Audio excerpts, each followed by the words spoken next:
നമസ്തേ. ജ്യോതിഷ കൗസ്തുഭം ചാനലിലേക്ക് എല്ലാവർക്കും സ്വാഗതം.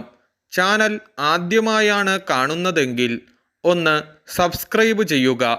27 നക്ഷത്രക്കാരിലും ഓരോ നക്ഷത്രക്കാർക്കും ഓരോ വർഷവും ഭാഗ്യമുദിക്കാറുണ്ട്. എന്നാൽ എല്ലാ വർഷവും എല്ലാ നക്ഷത്രക്കാർക്കും ഭാഗ്യം ഉണ്ടാകാറില്ല. ചിലപ്പോൾ 12 വർഷം കൂടുമ്പോഴോ ചിലപ്പോൾ 7 വർഷം കൂടുമ്പോഴോ ആകാം ഒരു വ്യക്തിക്ക് ഭാഗ്യം ഉദിക്കുന്നത്.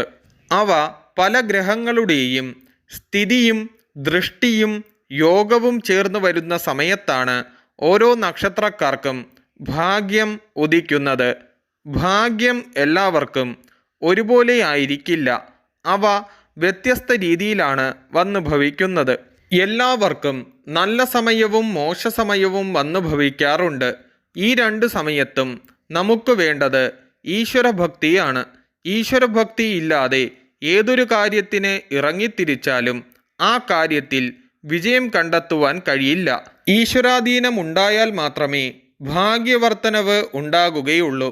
ഈ വർഷം ചില നക്ഷത്ര ജാതകർക്ക് ഭാഗ്യം വർദ്ധിക്കുന്നു. ആ നക്ഷത്രക്കാർ ആരൊക്കെയാണെന്ന് നമുക്ക് മനസ്സിലാക്കാം. ചിത്തിരാര, ചോതി, വിശാഖം, മുക്കാൽ, തുലാക്കൂറ് ഈ നക്ഷത്ര ജാതകർക്ക് 12 വർഷങ്ങൾക്ക് ശേഷമാണ് വ്യാഴൻ ഭാഗ്യസ്ഥാനത്ത് വരുന്നത്. ആയതിനാൽ പല രീതിയിലാണ് ഇവർക്ക് ഭാഗ്യം വന്നു ചേരുന്നത്. വ്യാഴൻ സർവേശ്വരകാരകനും ധനകാരകനുമായതിനാൽ ഇവരുടെ ഭാഗ്യം തെളിയുക തന്നെ ചെയ്യും. കഴിഞ്ഞ ഒരു വർഷക്കാലമായി വളരെ ദുഃഖദുരിതങ്ങൾ അനുഭവിച്ച നക്ഷത്രക്കാരാണ് തുലാക്കൂറിൽ ഉൾപ്പെട്ട ചിത്തിരാര, ചോതി, വിശാഖം, മുക്കാൽ നക്ഷത്രക്കാർ. ഇവർക്ക് ഏതൊരു കാര്യത്തിന് ഇറങ്ങിത്തിരിച്ചാലും തടസ്സവും ഭാഗ്യക്കുറവുമായിരുന്നു വന്നു ഭവിച്ചത്. എന്നാൽ ഇപ്പോൾ ഭാഗ്യസ്ഥാനത്ത് വ്യാഴൻ വന്നതോടെ ഇവർ ഭാഗ്യവാന്മാരായി മാറുകയാണ്. അച്ഛനിൽ നിന്നും ഗുരുക്കന്മാരിൽ നിന്നും പലവിധ നേട്ടങ്ങൾ വന്നു ഭവിക്കുകയും സഹോദരന്മാരിൽ നിന്നും പലവിധ സഹായ സഹകരണങ്ങൾ വന്നു ചേരുകയും ലോട്ടറി, ചിട്ടി എന്നിവ ലഭിക്കുവാനും അനുകൂല കാലഘട്ടമാണ്.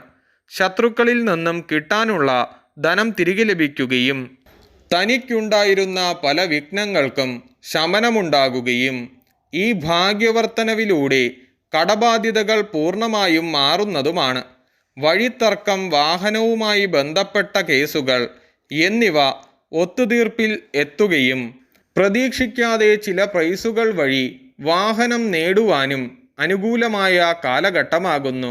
നിങ്ങൾ ആഗ്രഹിക്കുന്ന പല കാര്യങ്ങളും നേടിയെടുക്കുവാൻ കഴിയുന്ന ഒരു വർഷം കൂടിയാണ് ഈ വർഷം.